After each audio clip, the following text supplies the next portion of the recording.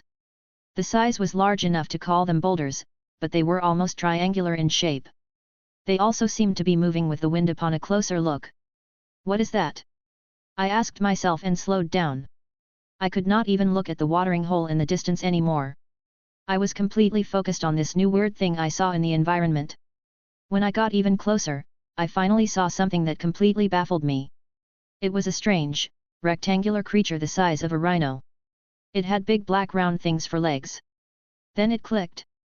The memories of my past life that were slowly fading with time came back and hit me like a truck. It was a powerful nostalgia. Those were not rocks, they were tents. And the rectangular creature was none other than a car. Holy shit!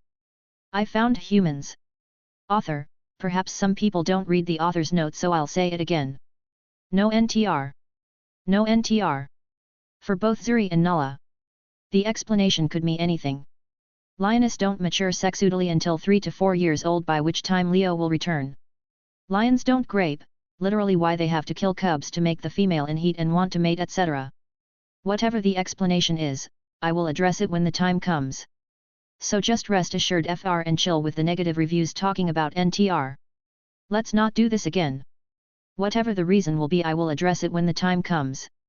Just know Leo is not coming back to a pregnant Zuri or with kids. Chapter 29, New Home. First POV. Holy shit! Humans!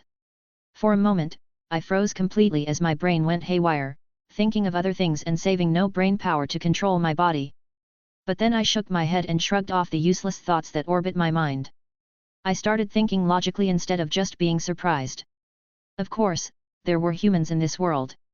The animated movie never extended further than the Pride Lands, but there was a whole other world outside that. There were humans, other animals, other continents, and the whole thing. And it was not surprising to see humans in such a thriving region as this one. From the vehicle and the tent, I guessed they were researchers. Humans have endless curiosity that wants to study and learn everything in the world. They were not poachers or hunters, so they wouldn't interfere with anything. They would most likely just observe. Everything was fine, there was no need to panic at all. But even still, it was ironic for me to meet humans like this. I felt equally excited and fearful. I pushed my nose out and took in the scent of the surroundings. I was tracking the smell of water, so I didn't focus on other scents. But now that I've taken in the air around me without tracking anything, I could smell the unnatural smell of mosquito repellents and other human smells. There were 5 distinct scents, which means there were likely 5 people inside the tent. Curious, I slowly approached their camp. "Are those cameras?"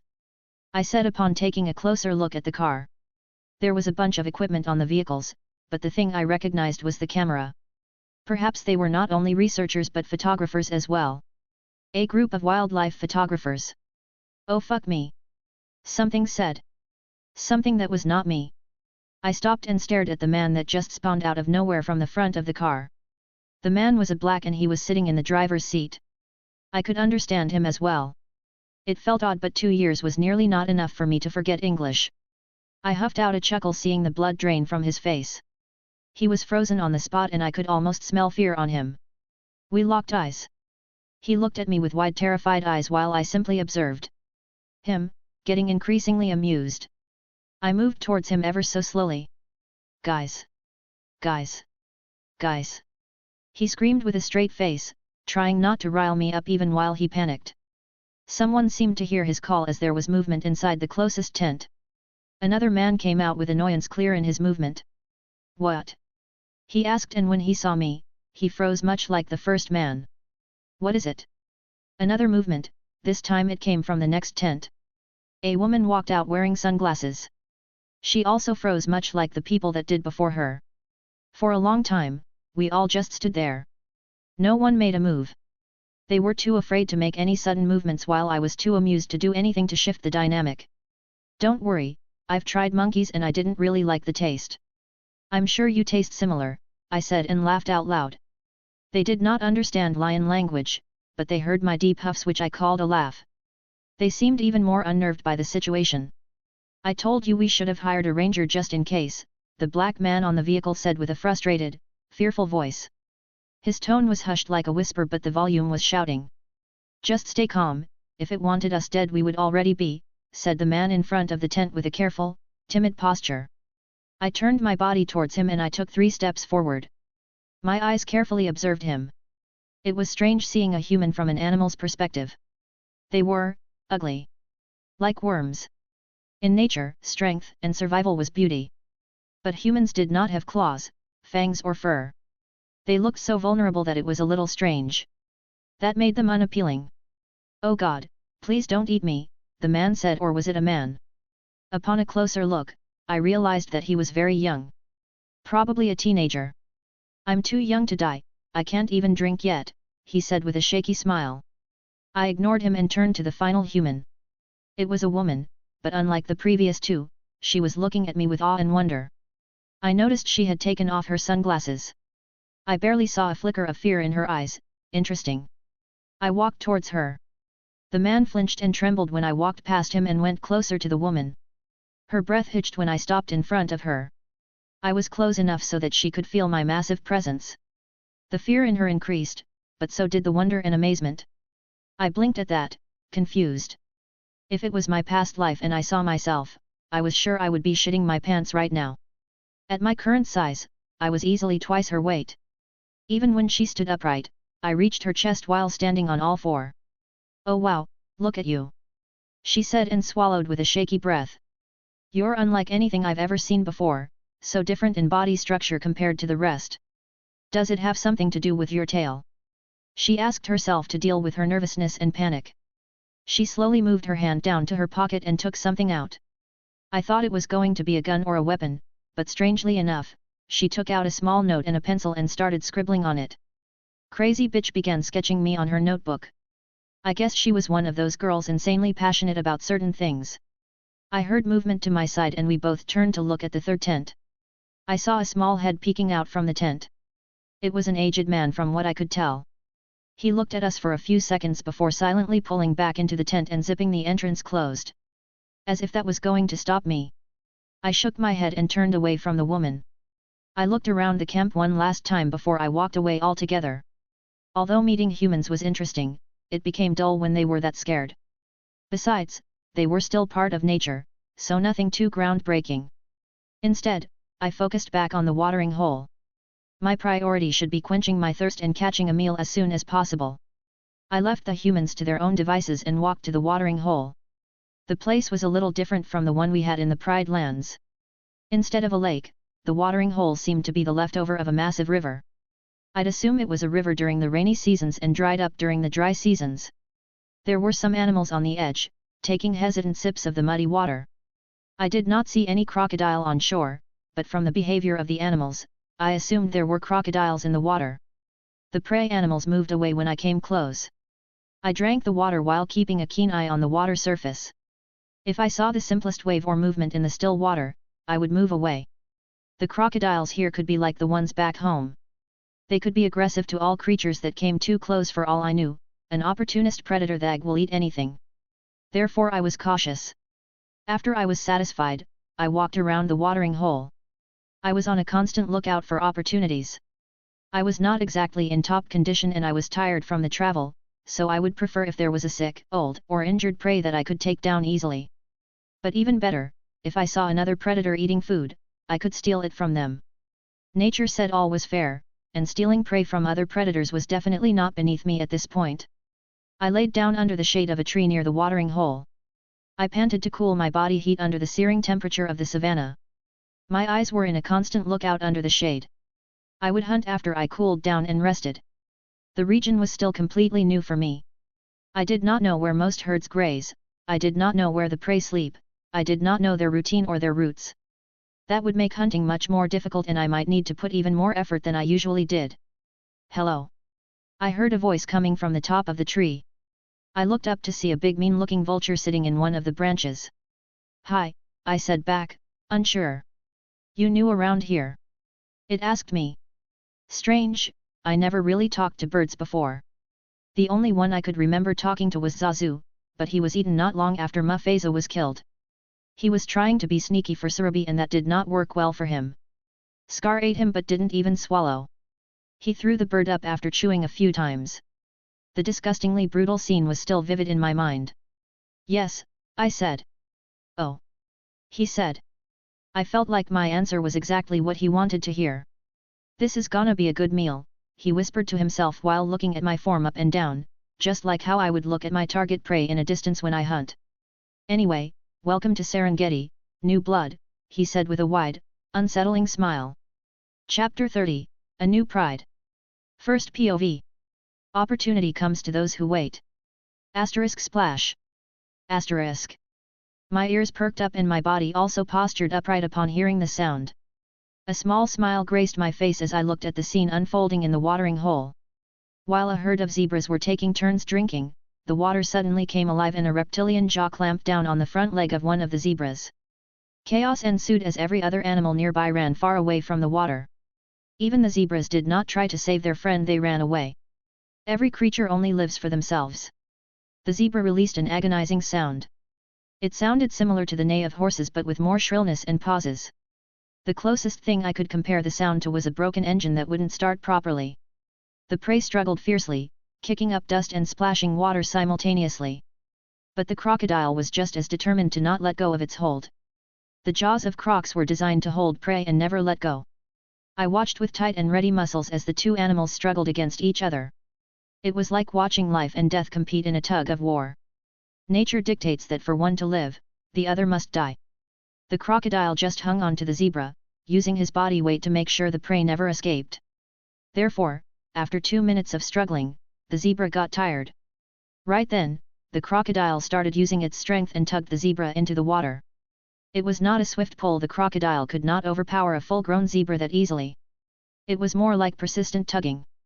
Inch by inch, the zebra was getting pulled into the water.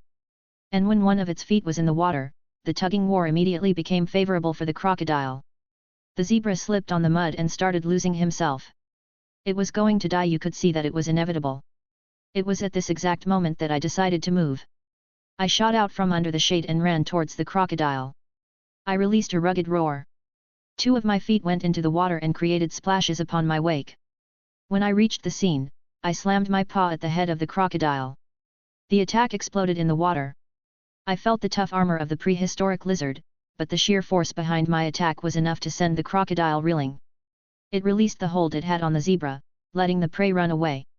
"Thanks for the food," I said and ran out of the shallow water as well. The zebra ran, but with its exhaustion from the crocodile fight and the injury in its leg, it was even slower than a newborn. I allowed it to run far away from the watering hole. If I had killed it instantly, it would be a hassle to move the dead body. So I drove the injured zebra to the place where I wanted it to be. I moved to the left to make him go to the right, and I ran to his right to drive him to the left. I did this for a few seconds until the zebra was exactly where I wanted it to be. Then I put him out of his misery. It was a swift kill. I swung my arm at its hind legs, making it collapse on the ground, and I lunged at its neck. My canines sank into the neck, anchoring themselves and giving me a firm hold of the prey. The zebra struggled under me for a while. The final life of any animal always leaves with extreme resistance. A dying animal is always the strongest. But I used my paws to press it down. A few seconds later, the zebra went still. I did not even take a moment to rest, as it was such an easy kill. I stood up, the zebra still in my jaw, and I dragged the carcass into the nearby shade. I ate my meal under the tree. It was my first real meal in over a week, so my instinct quickly took over and I started devouring the meat. Nature built me to go without food for even longer periods, but with my lifestyle of abundance back in the Pride lands, it had been rough for me to go without eating for a week. When I tore into the gut of the zebra, a thick warm aroma hit me. The smell was intense and pungent, a human would vomit upon taking a whiff. But that was the smell of fresh meat for me. "How I missed this," I said, and like a king, I feasted on the organs first. I left the intestines and stomach, but I ate the rest. The liver was the best part. It was juicy and tender like tofu. Next was the heart, which was like a sponge cake with thick cream inside. The lungs, kidneys, and spleen came after that, all offering different textures to the meal. You might think eating meat every time could get boring, but each part of the body offers different types of flavor like a Thanksgiving meal. "You are a good one, aren't you?" "I think I might have gotten the wrong impression, seeing that you have a unique back," the vulture said while flapping its long wings. But while it was flapping its wings, it was running towards me like a chicken. It did not come too close nor did it stay too far close enough to observe, far enough to run away when attacked. That behavior said a lot without saying a word. Animals may be able to speak with each other, but a huge part of communication was based on body language. In fact, lions were quite the exception.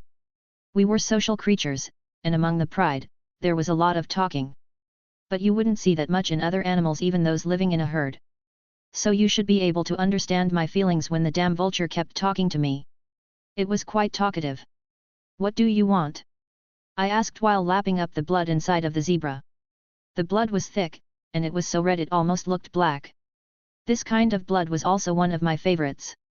It was also Zuri's favorite, because she would lick the red mess on my face after feeding. It was one of her favorite things about feeding. "Nothing much. It's just that seeing you are alone and it's a full-grown adult zebra that you are eating there, I was thinking that there would certainly be leftovers for me," the vulture said with an expectant tone. The zebra I was eating was full-grown. It could weigh roughly around 300 kilograms. That was enough to feed a whole pride, much less one lion. It was too much even for me. "I don't feed those that do not belong to me," I said. "I'd rather let it rot away than give it to you." "That is unfortunate. But still, rotting food will do for me," it said, awfully optimistic. "I will throw the remains into the water for the crocodile," I said, and that finally left him speechless. Crocodiles were known to eat everything, even bones. It was said that their stomach acid could even dissolve iron nails. But the vulture did not move away from his place. It simply stayed there, watching me feast on the prime meat. The silence went on for a long time until I decided to speak again and finally throw the proposal I'd had in my mind all along. "Tell you what, I will let you eat as much as you want. Not only that, I will let you have all the remains of my kills going forward. You will never be hungry again," I said and paused a little. "But only if you become my subject," I said. The vulture blinked, clearly interested. "What do you mean, become your subject?" "It just means that you will be a part of my pride, so you will do as I ask and serve me," I said, and that seemed to surprise it for some reason. "And what is it that you will make me do?" it asked with an incredulous tone. "Well, I will ask you to scout for me. I am unfamiliar with this region and its terrain, so you will report to me where prey animals are so that I can go and hunt them. Or in other cases, you will report to me if you notice a weak or injured animal so that I can hunt them. And when I bring them down, I will give you a portion, I said. The vulture looked at me with wide eyes for a while before it screamed. I'm in. I'm so in. I am 100,000 million% in. The vulture said and started jumping in its place. I smiled at his giddy excitement. It was easier to bring him under me than I ever expected. I bit off a huge chunk of meat and spit it out. The meat fell in front of him and he immediately came forward and devoured the meat with its sharp beak. After it was done, it released a content croak and spread its wings. Perhaps it was the first fresh meat that he ever had. Vultures were only scavengers after all. My main problem with the new region was my lack of knowledge. I did not know where the prey animals would be, and I was ignorant of their routes. I was unfamiliar with the region as well, so having a bird in the sky to help me could be a huge help and a solution to my problem. How did you come up with such an amazing idea? It asked while wiping its beak with its wings. I paused for a second before I answered. My father, the King Mufasa, used to have a bird subject as well. We called him Zazu and he worked and thrived under my father. Speaking of which, what is your name? I asked. The name is Grim, he answered, Grim the Scavenger. I hummed in acknowledgement. I swallowed a chunk of meat and introduced myself as well. And I am Leo. After that, I enjoyed my meal in silence. Grim became comfortable quickly around me, seeing that I wouldn't harm him. At one point he came beside me and ate the back of the zebra along with me. His sharp beak stabbed and tore off pieces of meat. The sun was beginning to make its descent in the sky. The color of the world shifted from bright to dull orange. I'd already had my fill at that point and I was laying with the carcass. My eyes were closed but my ears were twitching, seemingly having a consciousness of their own. They were listening for any threats while I fell into a shallow sleep. And that was when it happened. A thunderous roar tore through the sky. My eyes snapped open almost immediately and I sat upright. Asterisk roar. Asterisk. I waited and listened to the world carefully and it came again. Asterisk roar. Asterisk. And again. Asterisk roar. Asterisk. I could almost see the lion that produced such a roar. The things I could deduce from the sound alone might stump others. I could tell the general size of the lion, the state of his health, the pride he had cultivated, his age, and even his mood. Each roar of a lion was distinct. I smiled. I was hoping that there would be a lion pride in the Serengeti. I needed to raise an army to fight Scar and his hyenas. That meant I had to conquer another pride first before I could even hope to return. The roar continued. It was the sound of warning and a declaration of authority. But to my ears, it was a begging sound. The lion was literally begging to be defeated and his pride conquered. But that was when my smile turned upside down. Asterisk roar. Asterisk. Another roar split the air. But this time it was different. I've said it before, each lion had a distinct roar, so I could tell immediately that this roar came from another lion. A different one. But that was not even the worst of it. Asterisk roar. Asterisk. Another roar came, this time it was yet again from a different lion. At that point I was frowning and concern started emerging in my heart. Suddenly I was not at peace anymore. 3 different lions, 3 different roars, thundered from the distance. They were different yet they rang in sync, as if they were instruments playing the same song. Of course. Of course. Things were never that easy. The pride I was planning to conquer was not ruled by one king. Instead, it was ruled by a coalition of 3 lions or more. Chapter 31, Simple Plan. First POV. I think I might have a headache, I said with a rumbling growl after the roaring show was over. The Lion Kings patrolled their territory and sent warnings with their roars. This went on for quite a bit before it was over. Luckily, they had not come towards me. If they did, I was kind of screwed. I had gained much confidence after beating Scar in a one-on-one fight. I was sure that I could fight on par with or surpass other male lions. But against 3? That was still beyond me. Winning that fight would be the same as gaining the ability to fly right now. I stood no chance, I was meat in an open pot. Grim, do you have any knowledge of the lion pride that lives in this region? I asked the vulture sitting contentedly beside me with a belly full of food. You mean the Serengeti pride? I nodded. Is that what they are called? How many members are there? Well, they are famous around here. Every animal knows the Serengeti pride as the rulers of the region. I would say they are about 30 in total. There are 3 kings, obviously, 15 or so female adults, and the rest are cubs and sub-adults, Grim said. And what a number that was. The so-called Syringid pride were more than our pride back home, even though we were thriving in the land. But I guess I should expect that, a pride led by 3 males was bound to be larger and more dominant. The situation was both good and bad for me. My aim as a solitary lion was obviously to defeat the kings and take over the pride. But that would be almost impossible with 3 kings. At the same time, precisely because the pride was ruled by 3 males, they were large in number. Which was good for my aim of raising an army. Defeating 3 lions alone seemed like an impossible task, but I was confident of achieving this feat in the future. If it really came down to it, I could even form a coalition of my own to take down the current kings. And after that, I would fight again with my allies to become the sole ruler of the pride. It was a difficult task, but not an impossible one, especially for someone like me. While I was thinking all of this, the sun was beginning to set on the horizon. The sky was painted eerie orange, and in the looming darkness, creatures came for me. My ears perked up on instinct after hearing the sound of multiple predators approaching me. I growled when I heard the familiar sound they made. You-you-you-a-way-oo. You-you-you-a-way-oo. The closest thing I could compare the sound to was a howl mixed with creepy laughter. The sound was not mighty or threatening like a lion's, but that was not their aim. The sound they made echoed through the plain, making them feel like they were everywhere and more in number than they actually are. It was an intimidating way to announce their presence. Most animals would shit themselves upon hearing that. But me personally, I was having none of that. Fucking hyenas, of course they are here too, I said and sat properly. I was ready to explode at any given moment. I could guess why they were coming after me. It was probably because of the half-eaten zebra that I had with me. Hyenas often scavenge for food, so it was no wonder that they came for me. When they finally came into view, I locked my eyes on them. They were smaller and skinnier than I expected. I had gotten used to the well-fed hyenas back in the Pride lands, so I was unsure if they were adults at first. I counted 16 or 17 of them. They did not charge at me even though they clearly wanted the food. They opted for circling around me instead. They continued making their god-awful sound while running circles around me. Their small tails stood upright, and they opened their jaws to display their sharp canines. Slimy saliva dropped on the ground as they acted like rabid beasts. Are they seriously trying to intimidate me? I thought to myself while watching them. It would seem they wanted me to run without a fight so that they could get the food with no injuries. Most predators would run at that moment. I already had my fill, and the excess was not worth fighting for. Heck, other lions might run away as well.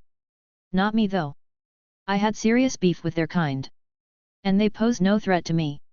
I had torn through bigger hyenas and fought a larger number while I was injured and fatigued.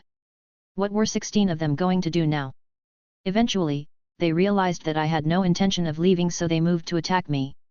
One hyena in particular thought it would be wise to bite at the carcass and try to steal it from me. So I slapped the shit out of him. The moment he stepped into my range, I swung my arms at him. I was not even trying to claw at him or catch him, I threw my paw more similar to throwing a slap. I did not even release my claws. When my paw hit him, it released a muffled explosion, like a boxing glove hitting a punching bag.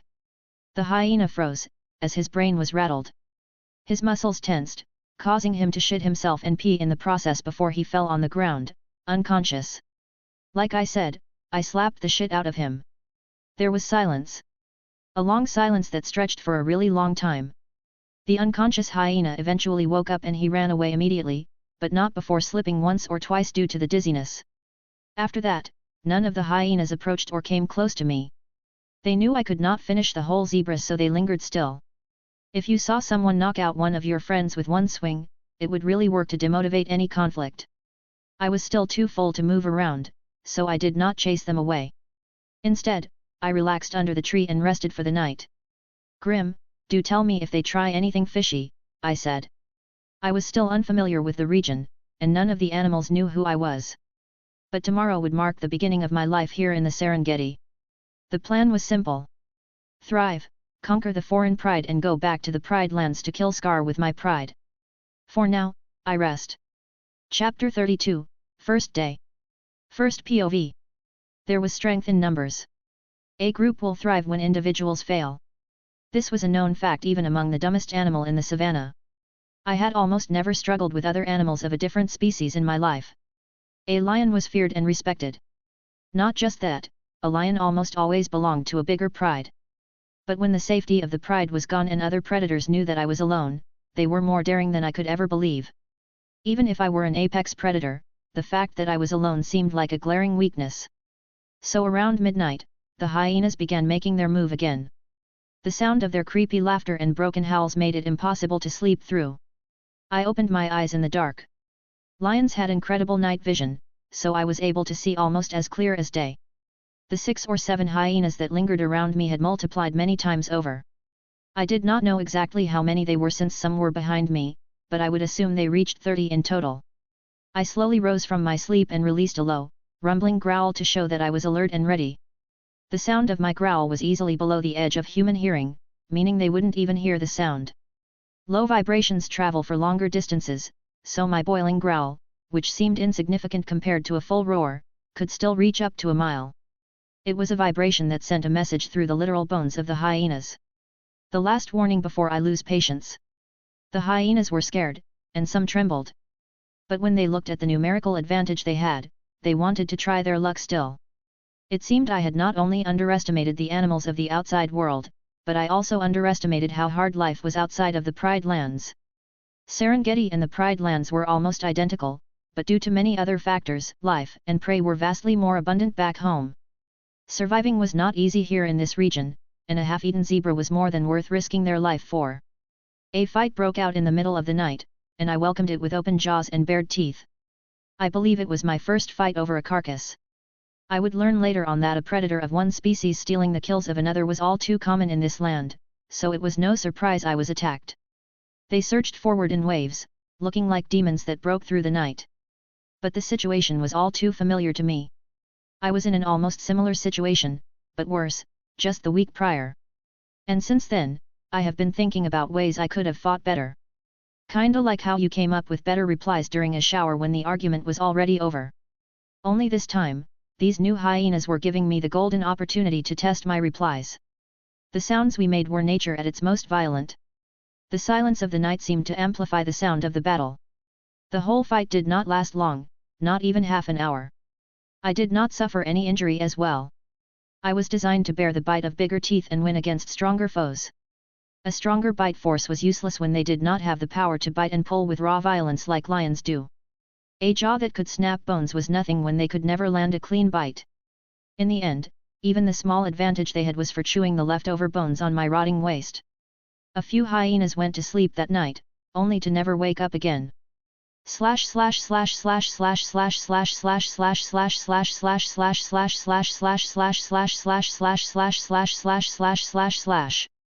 The next morning, I released a big yawn under the warm light of the rising sun. Although there was a small scuffle with the hyenas last night, I would say I had a proper rest.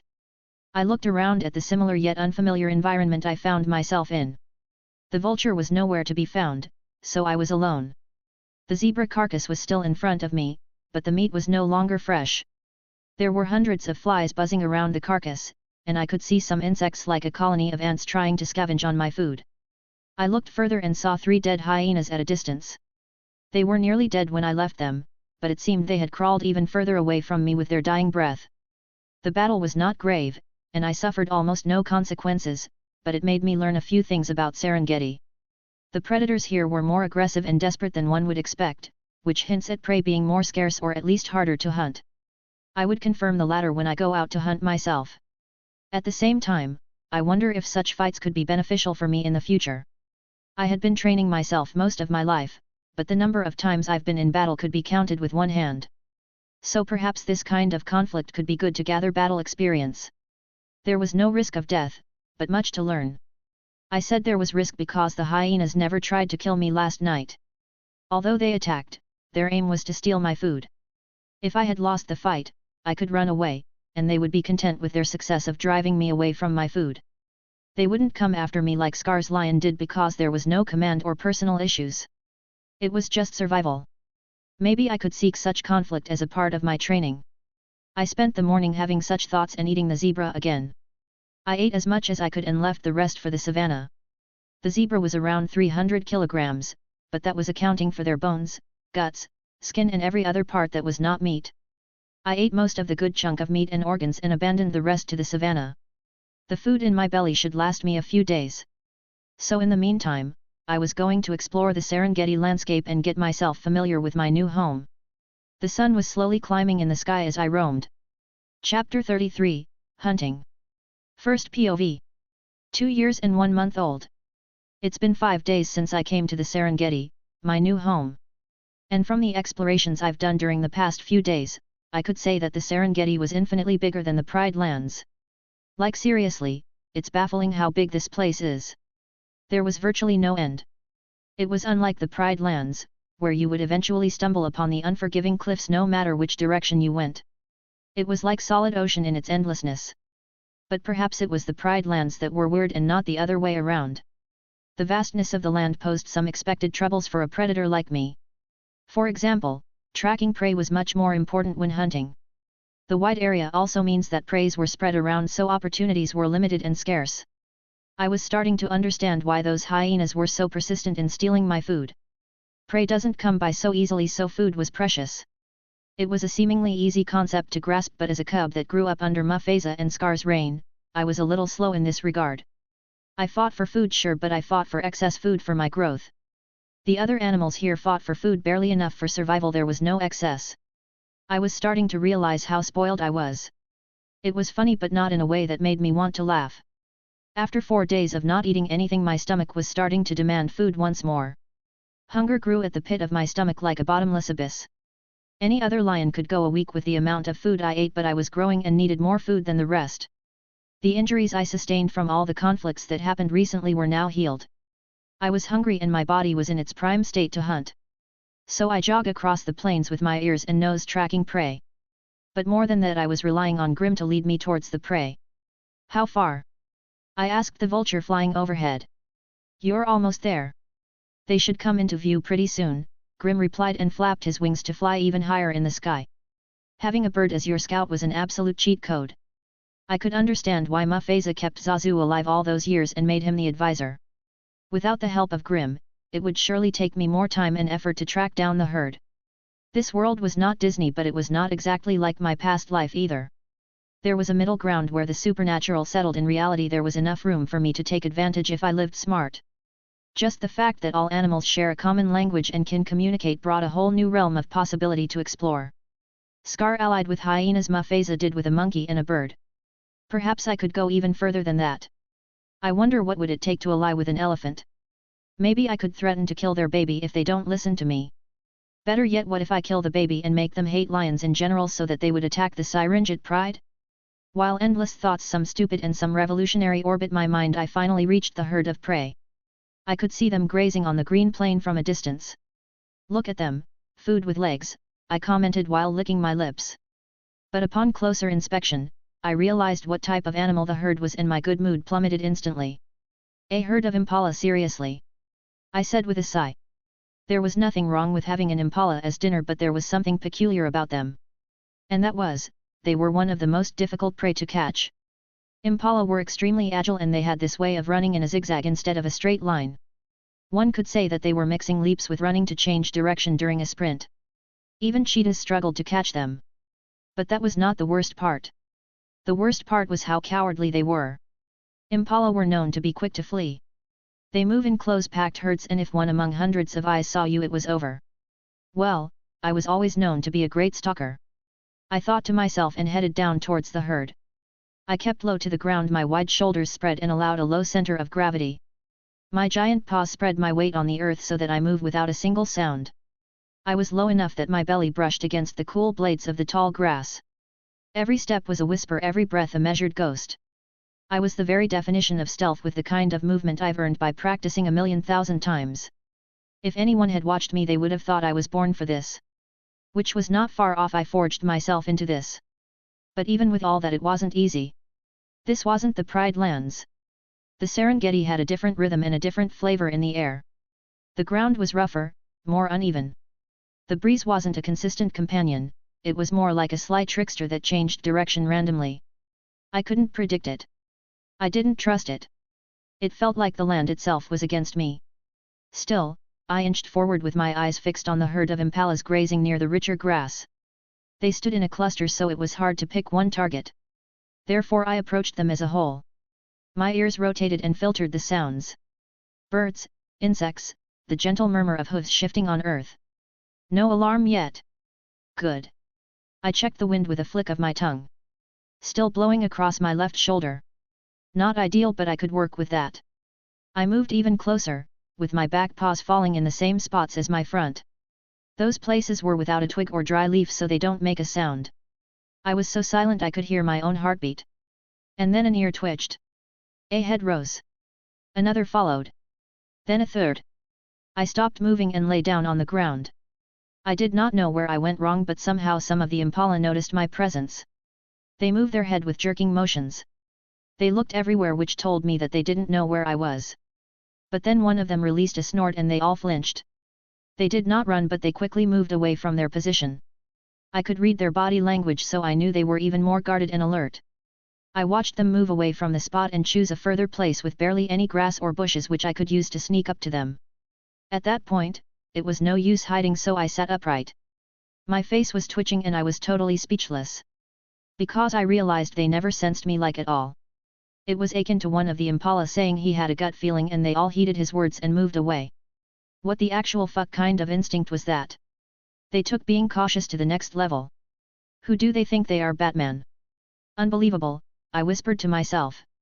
Perhaps it was because they had many predators unlike back home. There were lion pride numbering 30 members. I've also noticed an abundance of predators like wild dogs, cheetahs, leopards, hyenas etc. in this land. Perhaps because of them, the prey were more cautious. I could not stress enough how the Pride Land was heaven compared to the outside world. I walked away from the place while observing the herd. I was going to circle around them and stalk them again from another direction. I remembered the first impala who felt my presence, and I was going to attack from the opposite of where he was. So I stalked the herd for a second time. I was even more careful with my second approach. I stalked them with the patience of a mother on her child. I did not rush, I did not force anything. I spent almost an hour just flanking them. And when I saw that many were busy grazing, only then did I even take steps towards them. But in the end, my second attempt also failed. This time it was due to a factor that was out of my control. Damn it! I said and sat upright when I felt the wind blowing my scent towards them. The breeze ruffled my fur and gently whispered to me that it screwed me over. The impala caught my scent and they ran with grunts. I did not chase them, so they did not run far. But still, they were in a new area, which meant that I would have to start over again. No luck, hey? Grim asked while landing beside me. What do you think? I asked back in a foul mood. I should not expect my first 2 tries to succeed, but it still pissed me off. Should I scout for another herd? Grim asked, but I shook my head without giving it a thought. No need, just give me some time, I said and moved away from the grassland. If one thing didn't work, I shall find a way that does. I was not some dumb creature that stuck to one thing and died if that didn't work. I was a fan of Bear Grylls. What was it that he said? Improvise. Adapt. Overcome. I will have an impala for dinner. Chapter 34, Improvise, Adapt, Overcome. First POV. I ran up to the higher ground a little further away from where the herds were grazing. It was far enough that I could see the entire horizon along with the herd. It provided a great view for planning and contemplation. After I reached the place, I sat there and simply observed for a while. The herd of impala became a puzzle that needed solving, and I was brainstorming how to do just that. If the traditional way of stalking and hunting did not work, I just had to find other ways. It was better than spamming one plan again and again and hoping for luck. I spent more time sitting there and thinking than I did stalking them.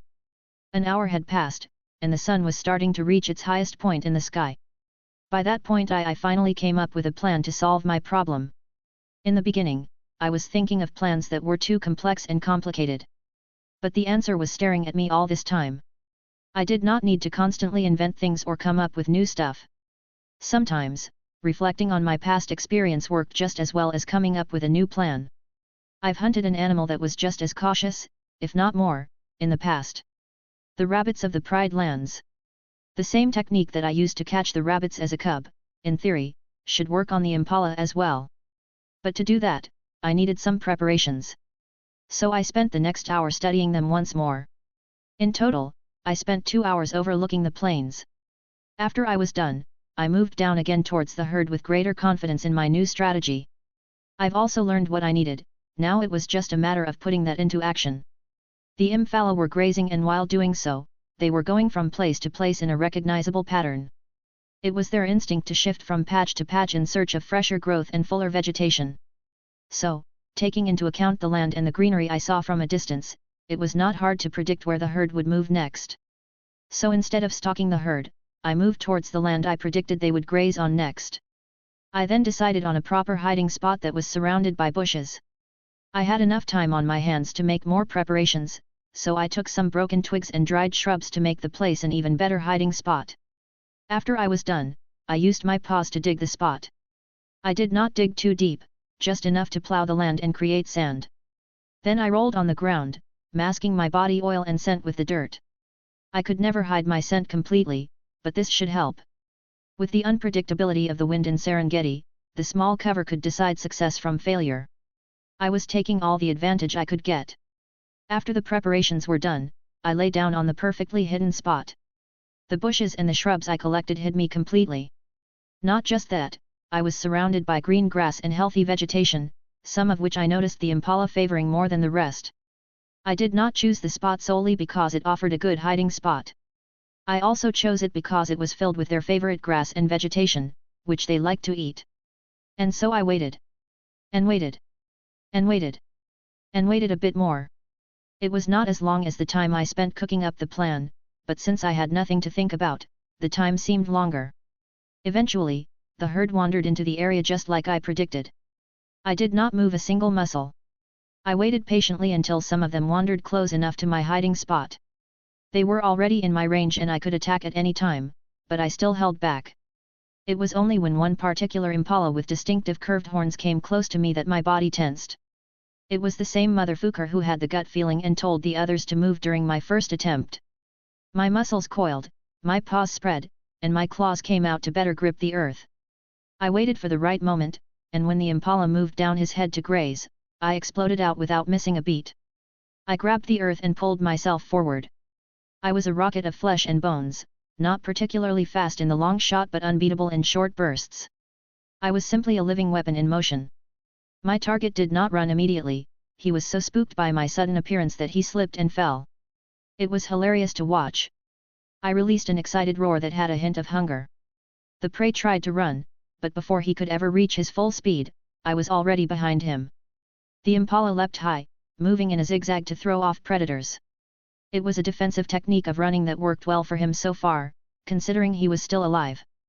But I was having none of that. Before his hooves could touch the ground and change direction like a slimy prey, I lunged at him. My body slammed against him while he was mid-air, and my jaw found the back of his neck as if guided. We fell, and I crushed him under my weight. He kicked up a cloud of dust using the last bit of his dying strength, but it was no use as he was under me. I was an immovable mountain that he wouldn't escape even if his limbs doubled in number. I seemed to have crushed his ribcage and destroyed some organs when I landed on top of him. So the bite at the neck was just a final blow. The impala trembled, and I could feel his life leaving his body. After it was over, the soul left a carcass for me to enjoy. I basked in my success. I will not simply survive in this land, I shall thrive. The rest of the herd ran away and disappeared far from where the eye could see. I spent the next few minutes biting down on the impala before I stood up and carried it towards a better place. I was not going to eat my meal under the sun and in an open plain. That would be equally uncomfortable and dangerous, as I had come to learn. The impala was not big, probably around 70 kilograms. When leaving the bones, skin and dirty intestines, it should be enough to completely fill my belly. I carried my meal through the savannah. I was searching for a shade, but the area I was in was mostly open plain with grass and bushes, so trees were a rare sight. But eventually, I saw a tree in the distance. I was about to head towards the shade, but the human vehicle parked not far away gave me second thoughts. I had not seen them again ever since I first saw them, so it was kind of surprising that I stumbled upon them again. In the end, though, I decided to go under the shade anyway. I brought my prey under the shade, and after cooling down for a moment, I began eating my hard-earned meal. I kept an eye on the vehicle while eating. It was about 40 meters away from me, but I could still spot the humans inside the vehicle. For some reason, they were taking a picture of me. Or was it a video? I was not sure, the only thing I knew was that they were pointing their camera at me. In the end, it doesn't really matter to me, so I ignored them. Chapter 35, Humans Again? First POV. I rarely went 4 days without eating back home, so upon finally getting my paws on some meat, I literally inhaled most of it. An impala was not a big prey, it had more or less 30 kilograms of pure meat if we exclude the hide and bones. But it was more than enough for one growing lion. The food filled my belly to the brim. I spent the first hour constantly eating and chewing. After that, I slowed down my pace and cleaned my bloody face and paws. I would nibble on my meat from time to time to fill myself even more. At that point, I allowed Grim to feed on the meal as well. He perched on top of the impala and began digging into the meat as well. I watched him with wonder, having a beak must suck because he was eating so slowly. I could never. I shifted my eyes from Grim and looked at the humans who did not leave even after an hour had passed. Instead, they seemed to have moved even closer while I was feeding. One of them was clearly pointing his camera at me from the back of the vehicle. I propped myself up and took in the smell that came from the vehicle. The smell of the humans was distinctive, they were the same as the ones I encountered last time. There were 4 of them in the vehicle. I was definitely curious about it, but also wary. I am no longer a human, but a lion living in the savannah. Both shared the same planet but lived in completely different worlds. It definitely put some thoughts in my mind, like whether I was in the same world or a different one completely. I heard that religions like Hinduism, Sikhism, and Buddhism believe in reincarnation after death. Specifically, humans were reborn into animals according to their karma. Which is why most of these religions did not allow the killing of animals and were vegetarians. Perhaps that was the case for me. Or maybe not, since the story of Simba was fictional in my past life. I spent the next few hours finishing my food with Grim before I stood up and decided to leave. The impala was now only skin and hide, mostly, and I left it for the scavengers to finish everything else. Grim was too full that he was not able to fly. Watching him try and fall multiple times was amusing to say the least. I walked away from the shade of the tree to head towards my home. During the past few days, I have found a good place to sleep and rest. I was not foolish enough to sleep on the open ground every day just yet, there were unfamiliar dangers roaming around. I head towards the direction of the vehicle while walking away. When I reached there, I could see the humans once more. They were frozen in place, eyes locking on me as if I were both the most magnificent and dangerous creature they had ever laid their eyes on. I observed their exact position and noticed that it provided a great view. I wonder if they saw me hunting, or better yet, if they captured me hunting. Perhaps they were taking a video of me for research. I could understand why I would be an interesting specimen, considering my unnatural build. I huffed and left the vehicle to head someplace else. Third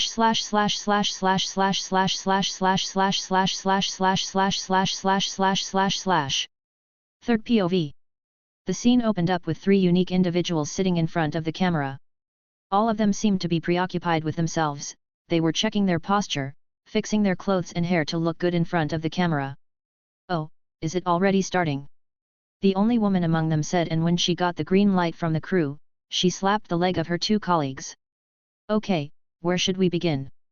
the woman, who looked Asian, said while rubbing her hands to cool off her nerves. "Introduction, let's start with the introduction," the black man on her right suggested. "Yes, right. Introductions," she said and shifted upright. "Okay, my name is Hannah Park, and I am a zoologist with a specialty in big cats. And I am Kyle Ramirez, drone operator and tech specialist," the man sitting on her left said in a slight Mexican accent. "Malakata Yemi. I was the assistant cameraman and the driver for the project," the man on the right said, he too had a slight African accent. "The 3 of us serve as the project leads responsible for the documentary that you are watching today," Hannah said, taking the initiative among the 3 as she was more experienced in front of the camera. The success of this project was made possible by the unwavering dedication of countless remarkable individuals ranging from scientists and doctors to filmmakers and rangers. All of whom poured over a decade worth of effort, passion, and expertise into bringing this vision to life, she said, and then took a brief pause. "But all of it was more than worth it. What you are about to witness was not only made for the sake of entertainment. The story you are about to witness is a great turning point for animal science as a whole. It changed everything we know about the consciousness, emotions, and individuality of wild animals. Especially when it came to big cats like lions, it broke myths and pushed new discoveries, Hannah said. This documentary contains real footage, nothing has been dramatized or faked. And with that said, we need to offer a disclaimer. Some of the scenes you'll see are violent. Nature isn't always beautiful in a way that's easy to watch. There's blood, conflict, and death, which we chose not to censor because that would be the same as omitting certain truths. Hannah said, and the scene panned out from her face to show her two colleagues. Again, we cannot stress this enough. Do not watch this documentary if you are under 16 or sensitive to violence and gore. Suppose you are a lion lover expecting to watch a fun documentary about them. Please do not watch this. Believe me, a lot of them die, especially the male lions, Ramirez said in all seriousness before a hand covered his mouth. Okay, let's stop this before someone spoils the whole thing, Malik said with a wry smile on his face. We poured our hearts into this project, not just as scientists and filmmakers, but as people who were changed by what we saw. So watch with an open mind, and more importantly, an open heart. Hannah finished. Thank you. Chapter 36, I Fear No King. First POV. Oh God, I'm so fucking full. Normally, my diet was normal and consistent, but now it was scarce and heavy. I had to adjust my way of eating one meal if I wanted to consume the same amount of food as I did before. I felt like an absolute pig while I dragged myself towards my home. Home. If you really thought about it, the word wasn't big enough for what this place was. I looked upon the great place I found for myself a few days ago. The kopje rose like a sleeping beast in the tall green sea. If you didn't know already, a kopje was a small hill in a flat area. Normally, you would never expect such a hill to exist in an otherwise plain area, which made my home stand out. The whole place was like a small island in a sea of grass. Boulders were stacked, some sat low, while some were half swallowed by the earth. Trees huddled between the crevices, their roots appeared on the surface of the stones. It was like looking at a small, unique living ecosystem in the wild. It looked like a castle if I was being honest. A natural castle that was completely mine. I walked up the rocky hill and headed towards the northern boulder where a small pool hides behind the vegetation. I drank a hefty amount to quench my thirst and wash the dried blood off my mouth and mane. After that, I climbed a little higher on the hill and stopped at a small cave that overlooked the landscape. I lay down there, my muscles relaxed as I took in the familiar smell of stone and greens. The place greatly reminded me of the Pride Rocks, which was a bigger kopje than this one. I felt right at home in here. I took a nap after that. The sun was beginning to set, and the cool breeze of the afternoon made for perfect weather. It was a bit too cold at night and too hot in the morning here, so the late afternoon was where the power nap was it. I must have slept for a few hours. But when the sun was half swallowed by the horizon and the world was dyed in a deep orange hue, something woke me up. I was not jolted away, nor was I surprised. It was routine at this point. Asterisk roar. Asterisk. Asterisk roar. Asterisk. Asterisk roar. Asterisk. Asterisk roar. Asterisk. Asterisk roar. Asterisk. Asterisk roar. Asterisk. 3 distinct roars filled the open air of the Serengeti. They thundered across the mountains in strange harmony and claimed ownership of everything under the sky. I was already getting familiar with the 3 Lion Kings, even though I'd never met them. Their roars were arrogant and prideful, like they were not afraid of anything in the world. I guess being in a coalition made lions even more egotistical than they already were. I listened to the roars carefully, determining how far they were and how healthy and big the lions were. A lion's roar could reach 8 kilometers. With the correct wind, even further. So, although I could hear them roar, I was in no real danger. I resisted the urge to roar back at them and let the trio declare their authority. They went quiet after a few minutes. They were clearly accustomed to having no rival or anyone to challenge them. Again, I mean, who would challenge 3 Lion Kings? That was potentially worse than 100 hyenas, in my opinion. Hyenas were weak individually, you pick them off and eventually defeat them if you play smart. It was hard to do the same to lions. I went back to sleep after the show was over.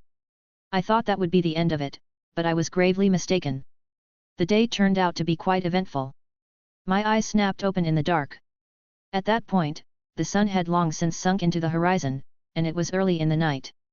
I propped myself up from lying down, and my ears stood up. My nose twitched as I searched for a scent in the air. Asterisk roar. Asterisk. It was a roar, one single roar that had no other sound to mingle with. But the roar was extremely loud, and it was not only because of the silence of the night. The roar was loud because it was close.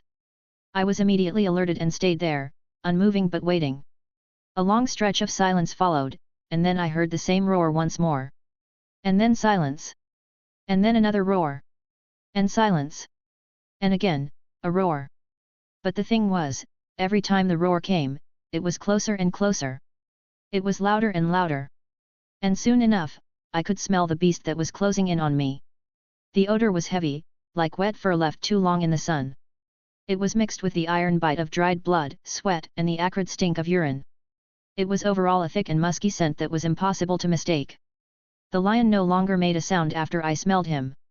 Because if I could smell him, it meant he could smell me too. I stood up and jumped down from the cave and swiftly climbed down the hill. I stood my ground on the open plain, eyes locked into the darkness where the scent was coming from. I stood there, waiting. And then two piercing eyes locked on me. They were the color of boiling gold, and they penetrated the darkness with an eerie glow. You could literally feel the gaze, like an invisible hand had gripped your body. He came as swiftly as the breeze, like he was hunting me. My paws set themselves firmly on the ground. I did nothing, and that meant I was not showing any aggression, but also meant I showed no fear. I had been careful so far. I went as far as only doing my business in my home so that no lions could know that I was here. But I guess he found me in other ways. If I had to guess, it was because of the remaining impala that I left behind. It probably caught the attention of one of the lions, and then he decided to track the predator that ate the impala and left its remains. Which led him to me. There was no other explanation that came to mind. What do we have here? The lion walked towards me with confidence oozing from his gait. It was hard to make a distinction in the dark, the moon was only a curve on this particular night. I could not get a close look at my enemy, but I saw his general size and structure. He was a fully grown male lion with a thick golden mane that had dark ends. His body was slightly longer than mine, but at the same time, he was thinner than me. I was the heavier one between us, and that was a good thing. The lion was nowhere near as big as Scar was, but he also looked way fitter, if that made sense. I could almost feel his desire to start a fight by attacking me. A young male who is living in my territory and killing my prey. A thief, basically, he said, and then stopped approaching me. Instead of coming too close, he started walking in half circles around me. He was checking me out very carefully. My size intimidated him, I could tell, but my build truly perplexed him upon closer inspection. He was itching for a fight, but he was not reckless enough to start a fight he couldn't easily win. What kind of abomination has stumbled upon my kingdom? It's impossible to tell how old you are. Your size says full-grown, your mane says teenager, and your scent speaks juvenile, he asked. I did not answer him, so he asked again with a louder voice and harsher tone, can you speak? There is nothing to talk about. Leave, I've made this place my home, I said with a measured tone. He laughed, like really laughed. No comedian could have made him laugh harder than I just did. Ha ha ha ha, my home? Did you really just say that? With whose permission is that your home? He asked with humor in his voice, and then in the next second, his voice was cold. Everything in the Serengeti belongs to me and my brother. You are a trespasser, and you asked me to leave? Perhaps your mother didn't teach you manners. I thought you'd say that. If you believe your words, then I'm standing right here. I said. And then he paused. My words seemed to make him realize that I was not some young trespasser who was cowering in his boots and ready to run. I was standing on what he considered to be his land and claimed it as my own. Not just that, I was waiting for him to do something. His eyes flickered and then narrowed as he realized one other thing. While he was circling around me, I made no movement and simply faced forward. When he was at my side, I did not turn to meet him head-on. I did not keep track of his jaw or his claws. As if to say he was not a threat to me. It was disrespect in the language of the body. Whether he attacked from the left, right, or from behind me, it wouldn't matter. He growled, showing me the animalistic nature that hides behind a mask of intelligence. The ground vibrated with something raw and primal. It was the final warning from a king. I won't ask you to leave. I'll kill you where you stand, he said his final piece, and then a beast designed to kill starts to kill.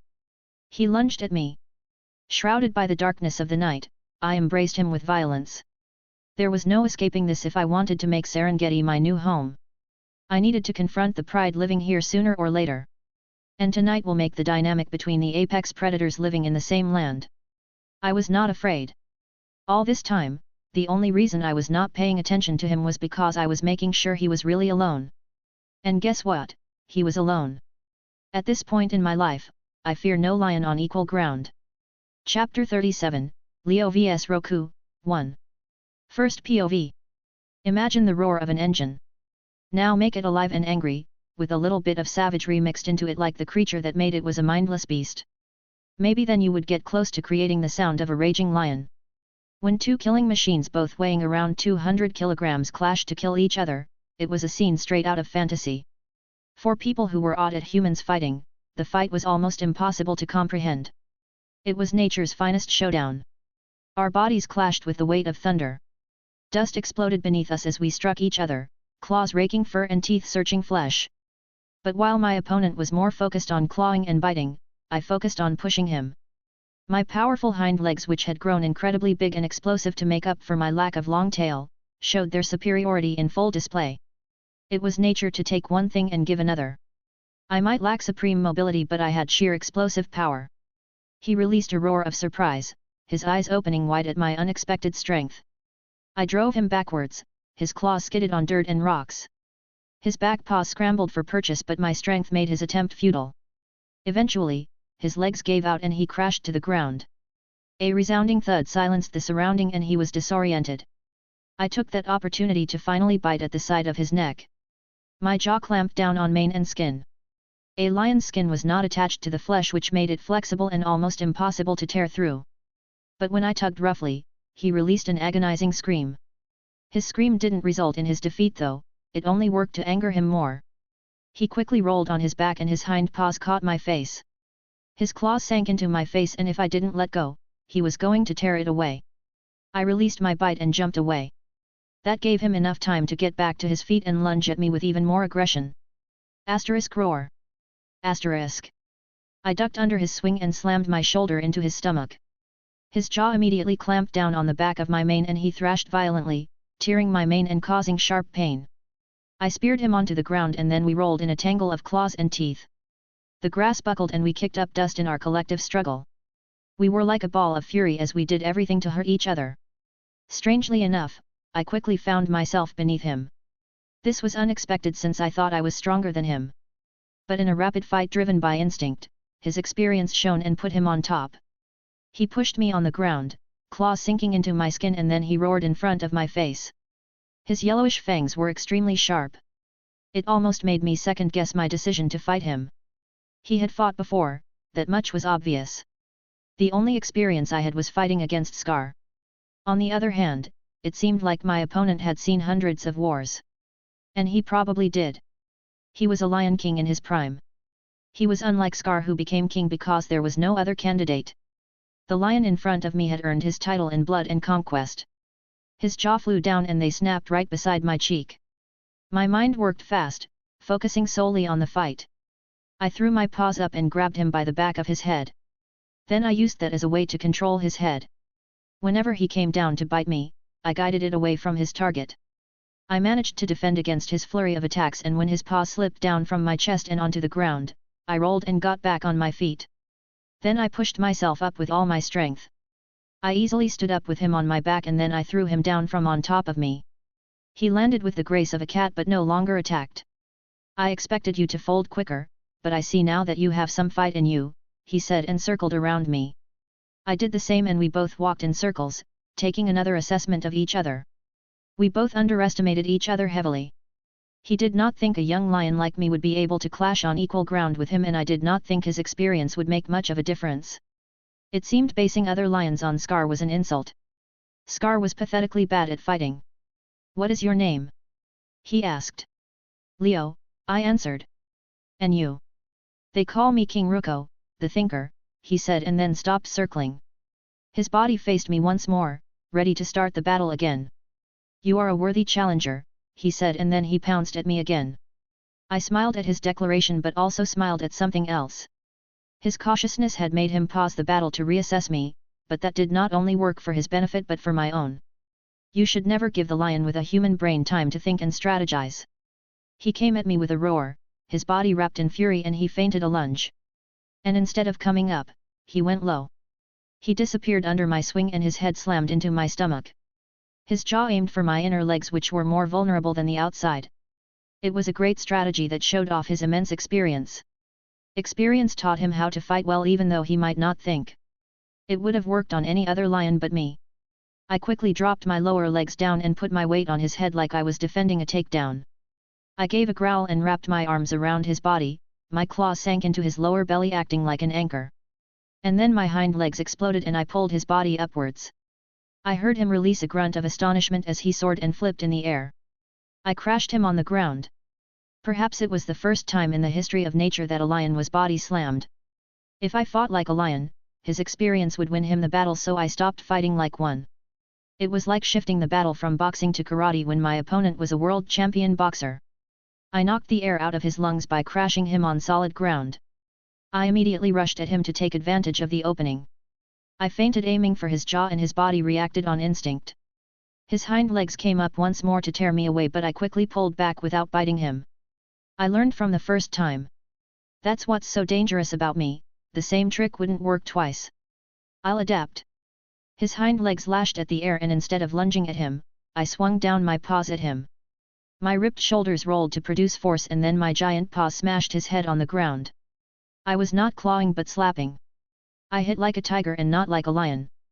His body trembled like it was caught by electricity. And then finally I lunged at him and bit the side of his face. My teeth disfigured half of his face and ear. I dragged him using all my strength towards the rocky ground and then I smashed his head on the rock. A crack resounded. I was not sure if it was the jaw, the cheekbone, or the skull, but something cracked. But contrary to my expectation, that seemed to rile him up more. He moved with fury and got up to his feet faster than I expected. Perhaps it was adrenaline. Ruko slammed into my side with enough force to make me fall and roll over.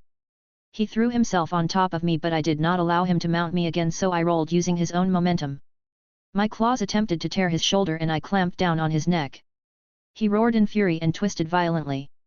His paw slammed on the side of my head, making my ears ring, and then his claws tried to move my ear to my cheek with his grip. I growled and retaliated by opening my jaw and taking in a bigger bite at his neck. We rolled on the grassland once more. We sprawled around like beasts at war. The pace of the battle was now too quick for the mind to follow. I tried my best to not give in to my instinct. An animal instinct was sharp and dangerous, but it was a weakness for me. A sharp mind wins battles, not the instinct of a savage. I struggled to strike a balance between a clear mind and instinct. If I tried to think before attacking, it was too slow and came too late. If I attacked without thinking, my attacks were useless. Lions had evolved to fight other lions, so it was hard for both of us to inflict serious damage. We moved across the grasslands like angry forces of nature. Adrenaline pumped in my veins, giving me power I did not know I had. But the longer the fight went on, the better I got, the stronger I got. I struggled to find the balance between instinct and clear mind, but as the battle progressed, I was starting to strike a balance between them. At one point, it was no longer just a fight for me but a lesson. I started learning from the older and more experienced lion. The price was blood, but that was worth it. I started realizing my advantages and disadvantages. One huge discovery I made during the fight was just how strong my opponent was. And I meant that more than you would initially expect. The thing was, Ruko was an incredible fighter. He had immense experience under his belt and his body was at its physical prime. I was only slightly heavier than him. I was not even stronger. Sure, I had more muscles, but he made up for it with matured strength. So we were basically equal in power. There was no reason for me to be able to fight with him. It was illogical that I was able to contend with him. A young lion against a prime king was akin to a boy against a man. But I stood there, on equal ground. At first I thought it was because of my human mind, but it was not just because of that. I realized this when my mind was out of the equation during the fast-paced battle and I relied on instinct. Even without it, I stood and fought still. I was not beaten at all. And all of this was because of my build. My unique build that stemmed from a lack of tail. A body that compensated for what it lacked. I moved differently compared to a lion. I behaved differently from others. My actions did not begin nor end at the same place my opponents did. I was not your generic lion. I knew this, I intentionally made these changes to adapt. But I never realized the full consequence until now. I was a completely different beast in lion skin. So it didn't matter how much experience Ruko had fighting other lions when I did not fight like them in the first place. I was new, I was different.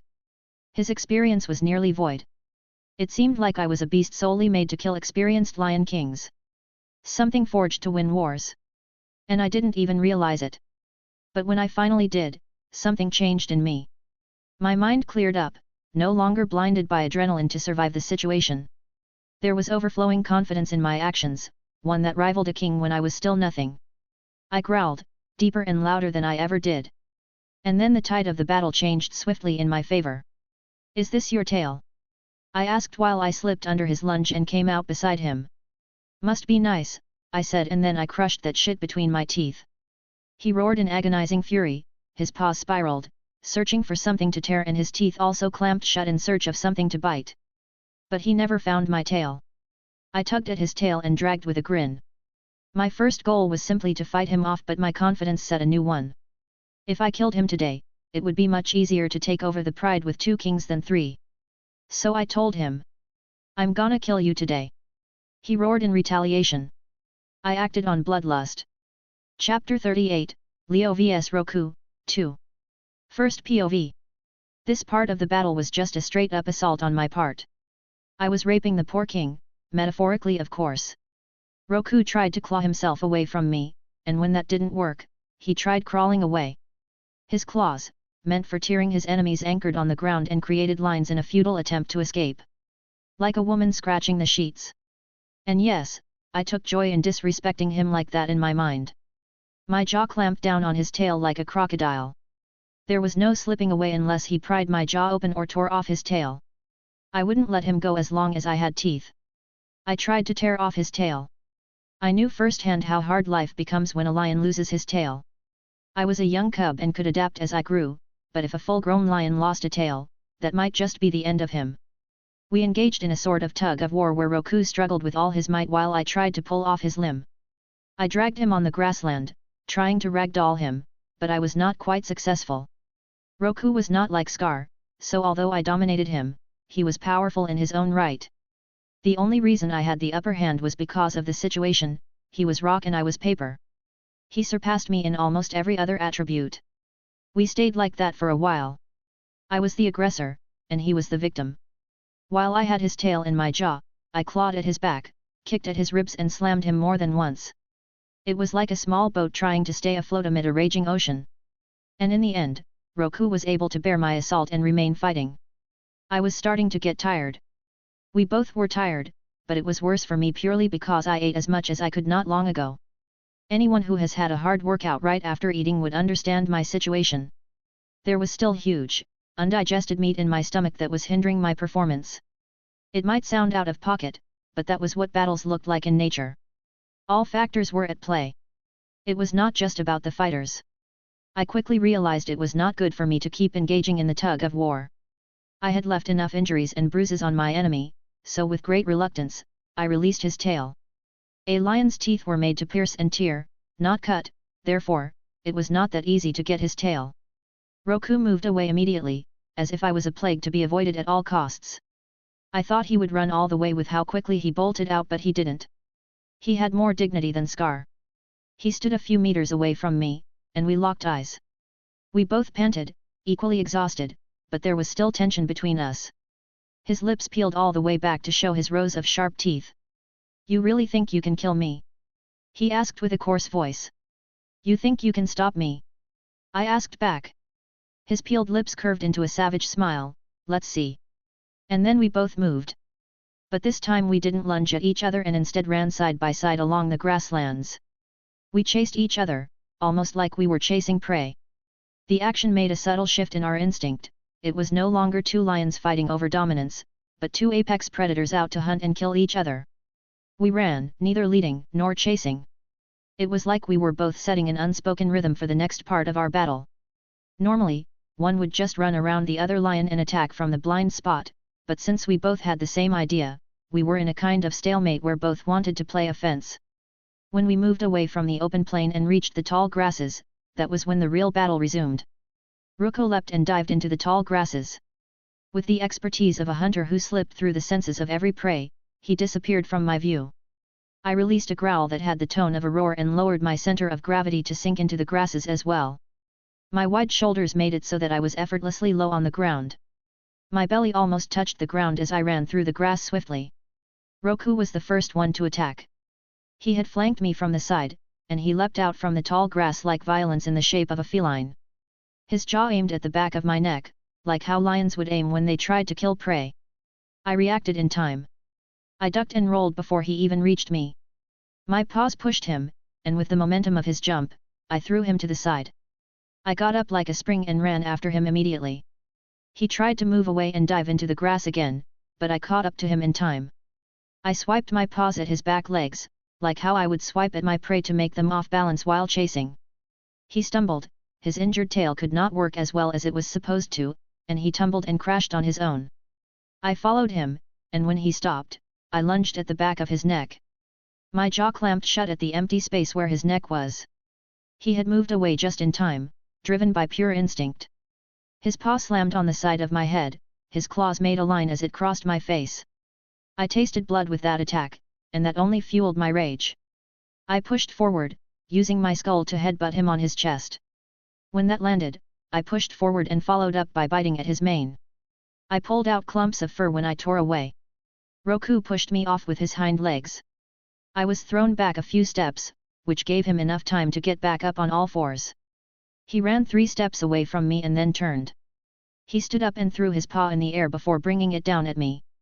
I was in the middle of trying to chase him again and the paw was going to land on my face. My reaction was lightning quick as I turned my head down and the paw slammed on the back of my head. A resounding thud could be heard from the sheer force, and I felt my brain rattle inside my skull. But I simply shook my head, shrugging off the attack like it was nothing. It was an illusion, of course, my body fooled both me and him. I then threw a slap of my own that caught him right at his jaw. I tore off a chunk of his loose lips with my claws. Blood splattered and I bellowed. I aimed low and shot towards his soft abdomen. But before I could do anything, he leapt into the air. I missed him completely and grabbed air while he landed behind me. He tried to lunge at my back, but I turned fast enough to meet him face on. His jaw met my jaw, and the clash of our teeth and fangs sounded like 2 bones hitting each other. We tried to bite each other's faces off, but rows of sharp teeth blocked us. But our fangs were still sharp enough to cut each other's faces as we both searched for our bite. Roku was fighting with raw aggression. One time, our 5-inch canines locked and he pulled with a burst of strength, trying to tear off my teeth from my jaw. A lion that had everything to lose fought more fiercely than words could describe. The clash stopped when I pushed him away with my paws. There was no pause as the fight continued. We fought through the sea of tall grass, kicking up dust and destroying nature in our wake. Our roars shook the silent night. We were breathing hard at that point, and we turned that into growls and a roar. Therefore, the fight was louder and more intense. It was like a great explosion of fireworks before it died. You could see that I was dominating the fight at all times even though Roku was not helpless either. But in the end, my stamina failed the test of time. I was starting to feel dizzy, and there was an ache in my stomach. My chest heaved up and down while my eyes locked on my opponent. Roku had seen better days, he was bleeding from his jaw, and part of his nose was gone. You could also see some nasty lines all over his body. Lines of skin tore away by my claws. I was not sure what I looked like, but I couldn't look worse than him. One look at Roku was enough to know he didn't win whatever fight he was in. I backed away from him for the first time, and my stomach moved. I couldn't hold back anymore as I vomited to the side. After it started, it was hard to hold back as I vomited more than expected. I shut my teeth, blocking more flesh from pouring out of my mouth. Then I turned at Roku with one last furious glare. "This is your chance," I said through gritted teeth and a face made ugly by rage. "Walk away." And Roku did, but with great fire and hesitance on his face. He picked himself up from the ground one last time, and then he walked away. He was not running away, it was a decision to stop the fight from both parties. I watched him disappear into the darkness, unsatisfied with the outcome. The frustration boiled in my heart, and it came out with a roar. Yes, a roar. The rest of the pride was going to find out anyway, so I stopped pushing down the urge and released a thunderous roar towards the night sky. The sound echoed like a storm without clouds. Once, twice, thrice, and then I stopped when I roared 10 times into the sky.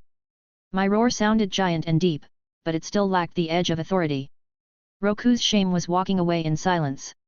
Fuck, that took a lot out of me, I said while panting in exhaustion. I remained in my place for a long time. I was frustrated, but there was an undeniable pride swelling up in my heart at my performance in the battle. It was similar to what I experienced when I fought off the leopard. But I had no time to celebrate, things were not looking good for me tomorrow. I vomited so much that I would have to hunt again sooner than expected, and now the 3 Lion Kings were aware of my existence. They might just come out of their way to kill me. I could win in a fight against 1 Lion King, but I was sure to die against 3. I needed to plan carefully about my next move. But at the moment, I was too tired to even think. When my blood cooled down and my adrenaline stopped, I felt exhaustion hit me, and my body started to ache all over. The light that suddenly hit my face did not help either. It was lucky that they turned it off as quickly as they turned it on because I was considering going after them and eating some humans to replace the food I lost. I collected my strength for a while before I headed back towards my cave. I passed the human vehicle on my way. I had sensed their presence since the start of the battle when I searched for lions other than Ruko, but they did not interfere in any way, so I just ignored them. Hopefully they took a good picture of me beating Roku's ass. Chapter 39, Documentary, 1. Third POV. Documentary, Episode 1. Name, Dr. T. Somatonson. Role, Lead Researcher and Ethologist. Nationality, Indian from Nagaland, Northeast India. Age, 62. Would you believe me if I told you that it was never our intention to make this documentary? An aged man said while sitting in front of the screen. He gave off a wise scientist vibe with his well-kept grey hair and formal attire. Although he was Indian, he had Eastern Asian features, as did most of the population in Northeast India. It might come as a surprise, considering the immense fame Leo had gained in recent years, not just among a few people but on a global scale. But our first encounter with Leo, as you will see, came entirely by chance, he said. When we began our expedition in Serengeti, Leo was not even in the equation. The primary objective of our expedition was something else, it was to film and study the 3 kings, he said. The scene showed the crew living in the savannah beside the lion pride that was led by 3 kings. It also showed the kings in question, shifting through the daily life of this massive pride in the Serengeti that had caught the attention of scientists and ethnologists. 3 dominant males, ruling over one of the largest prides in the Eastern Corridor. It was the perfect case study for understanding coalition power, hierarchy, and legacy within lion societies. We learned a great deal from them, especially about pride dynamics and how cooperative dominance functions within such a rare trio, he said, and you could hear the passion in his voice. We were trying to make a documentary about them at the time, and why wouldn't we? We thought for sure that these lions were legends in the making. But our hopes and expectations were obviously destroyed by one single male, he said with a thin smile. Leo, he said. The scene showed a young Leo when he was just 2 years old, which was around the time when the humans first encountered him. The pictures and videos were the first documentation they had in their archive. Leo, at just 2 years old, which was barely a young teenager in a lion's age, was walking around the Serengeti with curiosity in his eyes. He was observing everything in his vicinity as if checking out new land. At such a young age, he was already the size of an average male lion. Although a juvenile, he was already carrying himself with a certain regality. At that age, he was nothing compared to what he grew up to be. His pictures were clearly juvenile when compared to his viral photos that had taken the whole world by storm. But you could see the hint, the foreshadowing of what he would become. Would you look at that, it's hard to believe he was 2 years old at that size. It took us an embarrassingly long time to realize he was juvenile when we first found him. For the longest time, we thought he was a full-grown adult. But then he just kept growing. Ha ha ha, he said in vivid awe and admiration. His laugh sounded like one of disbelief even now. The scene moved to show the development of Leo over the passing years. How the lion grew more and more monstrous until the photo stopped at the viral image that every people were familiar with. An absolute unit, an impossible beast. Anyway, we will get to that in future episodes. But now let's talk about the beginning of this story, he said, and the scene changed to the earlier photos and videos of Leo, when he was just a teenager of 2 years old. We were already a few years into our first project about the 3 kings. We had made incredible progress, and the pride was well documented. It was like any other day, half of the crew had left our camp to film and follow the Serengeti Pride while 4 of us remained in camp, he said. And that's when he appeared. Leo came directly to our camp like a curious cat observing his new surroundings. We never knew of him before, were never aware of his existence. This caused us to believe that this was one of the earliest days Leo spent in the Serengeti region, he said in a knowing voice. Unknowingly, the Serengeti welcomed her greatest king, he said with a wide smile that was excited to tell a tale to the viewers. And Leo found us, not the other way around. Name, Hannah Park. Role, zoologist and big cat specialist. Nationality, Korean American, from Seattle. Age, 34. 10 years had passed since the first time we met, but I remembered the day like it was yesterday, a woman said while sitting in front of the camera. She was a Korean woman with sleek black hair tied in a ponytail.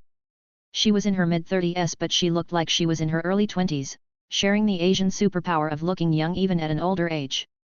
You could tell that she was soft-spoken and effortlessly feminine on first impression. She gave off the vibe of the perfect wife who died at the beginning of revenge movies. A few scenes showed her living in the savannah along with other big cats. Her daily life with the crew as they studied the 3 kings of the Serengeti.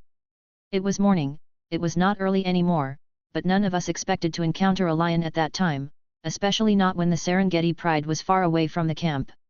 Our driver Malik was the first one to see the lion, and the commotion caused me to leave my tent. And that was when I first saw him, she said. At first, I thought it was an ordinary stray male that had stumbled upon our camp. But upon a closer look, it became clear that the lion was not ordinary by any means. Leo was one of those beasts that get weirder the closer you look and becomes magnificent when you understand him, she said with a hint of wonder in her voice. She chuckled. At that moment, I was so engrossed in his appearance that I forgot all my fears. His build was the first thing that struck me, massive shoulders unnaturally developed for a lion his size, a muscular chest that was wider than you would expect and 4 oversized paws. It was not anything odd at first glance. The average person would not notice the difference, and they will simply think it's a lion more muscular than others. But for a specialist like me who studied big cats for years, it was a clear distinction. A remarkable distinction. I learned the reason for his unnatural build when I looked at his back and noticed the absence of something. Leo did not have the long tail that most lions did, instead, there was a short stub like the tail of a saber cat. And we immediately theorized that to be the reason for his unnatural build and muscularity, she said. It was adaptive hypertrophy, the body increased some things to make up for the lack of another. Tail loss in lions was incredibly rare and truthfully crippling. Without a tail, there was a loss of balance, maneuverability, expression, and many other things. A lion's tail isn't just decoration. The loss of such a vital part of the body should spell certain death, but this particular lion, Leo, had adapted and grown around his traumatic injury.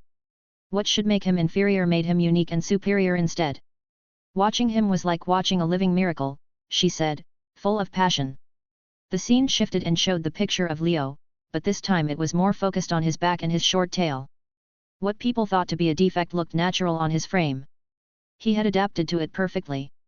And when he moved, it was textually all wrong but looked completely right. He was not moving like a lion, there was a subtle difference that would go unnoticed by the naked eye. His actions were ancient, like something nature had almost forgotten, but Leo revived it, she said. The scene changed to Leo moving around the savannah, and then the screen split to show the movement of a normal lion. The viewers could compare the 2 beasts, but even then, it was hard for them to notice. The video went into more detail and into X-rays and other CGI to show the difference between the 2 beasts. It was only then that the viewers noticed Leo's wider paw placement, his lower center of gravity, and the deliberate steps. While the normal lion moved naturally like in a flow stance, Leo's movement looked robotic and almost intentional. Calculated would be the better word. Our first encounter was short, and he didn't stay long. Just sniffed around, gave us all mild heart attacks, and left like it wasn't worth his time. Although we didn't know it back then, we watched history walk past us that day, she said.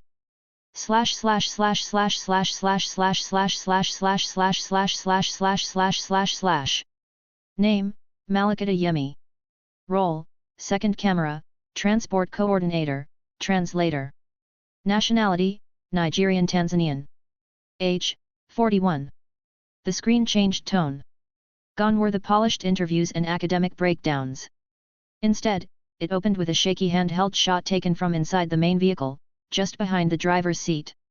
The perspective showed a paw print. Not a normal one, but enormous, etched deep in the dirt near the truck's tire. Then the camera turned to a black man sitting with one leg crossed over the other, his posture casual. He gave off a friendly charm about him, like it would be weird to see him not smile. "Well, hello there. I am out here in the wild, still tracking Leo as we speak, so I can't come to the studio all the way over there in America. The producers insist on including me, so I will give my view," he said in a mild African accent. "I don't mean to brag, but I will. I was the first person to see Leo. I was there, sitting in the jeep and drinking a bottle of water.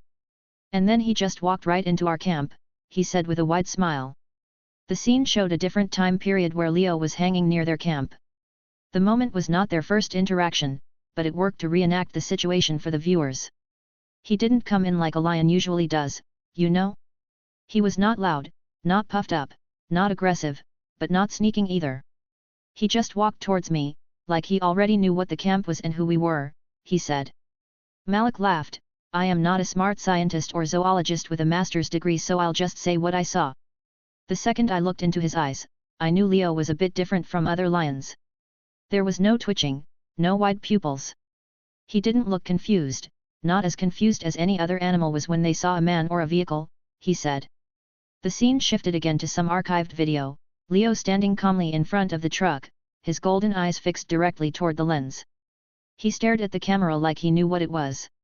"You know how animals usually look through you? Like you're a part of the scenery?" He didn't do that on the first time we met.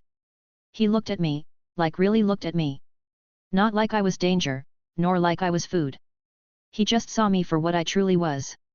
It was very scary at the time, ha ha ha ha. We all kind of freaked out for a moment. Even after he left the camp, we couldn't get him out of our minds. Heck, I had nightmares about him for a few nights after that. But my crewmates would not stop talking about how unique he was and how interesting it would be to follow him and document his life, he said. Many questions were thrown around. How did he get so big when he was imperfect? From where did he come? Was he recently kicked out of the pride, or had he been wandering as a lone lion for a while? How did he hunt without a tail? He should have a problem chasing prey with his build, right? Like any scientist, they were very curious, and they made me drive towards him in the end for answers. If it was any other male lion, we wouldn't have bothered and focus on our real project. But Leo had left us too curious. And that was how we first started to document him. Chapter 40, Notice. I just want to make a notice beforehand that there will be no chapter today. But wait a minute, before you burn me alive you will get certain double chapter the next day. So it's like you get chapter today, it's just delayed. Not only that, I will make an easy stone goal again and you can get 3 chapters on the first day of the new week. We will be visiting my grandparents to meet our new baby today, so I can't write and I don't want to decrease the stock on Patreon again. Hope you understand.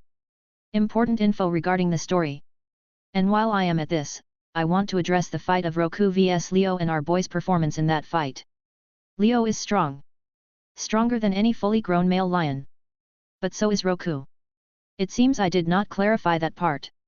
When Leo is hyping himself up, he compares himself to lions in general. But as you will see in later chapters, the 3 kings of the Syringid pride are legends in their own right. They were dominant and remarkable enough that they sent researchers to study them and to make a documentary for them. They are not your average lions. So while Leo is having his character development and growing as he fought, so does Roku, as his name suggests. Roku the Thinker. They will be Leo's biggest challenge in his life. So strong that he would dog-walk any other lion if he managed to defeat them. So there it is. It's not that Leo is nerfed, but as you will learn later on, the 3 kings are exceptional. And my guy is 2 years 2 months old. Although lions grow big already at that size, Leo still lacks certain development. You will have to wait for a bit more and I promise he'll be as badass as you want him to be. Just give him 2 more years as he promised. So, I guess that's it. Also regarding the lions fight. Real life fights are kinda slow, like Pokemon exchanging attacks. A burst of fight and they rest and then fight again type thing. And there are rarely casualties between fights. The loser always run and submit when he feels his life is themed. So the fights in this book are kinda not accurate. Just chalk it up to the consequences of animals being more intelligent than real life. I try to keep it realist, but in the end, this is just a fictional story.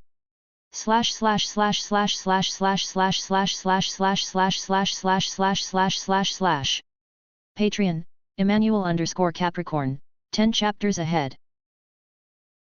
Thanks for listening.